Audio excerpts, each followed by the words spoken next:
So, yo. Guys, bali long time no look. So, ngayon, tutorial tayo kasi What?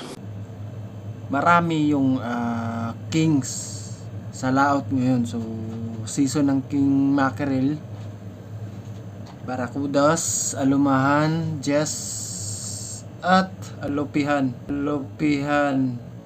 Paano masabi?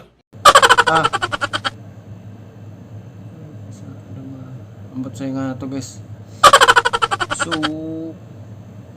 para secure yung king mac pag once na nagjijiging, kasi hindi naman lahat kasi nakadali ng kings eh.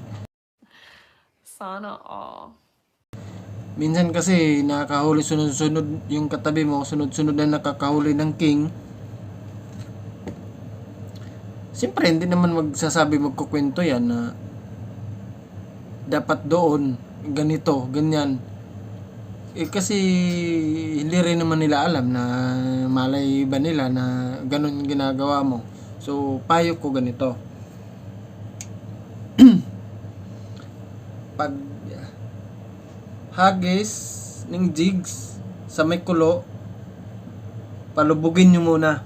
Puta ang ina mo! Mason ako, gago! Diba pag palubugin nyo muna ng kahit mga 3 meters, 4 meters.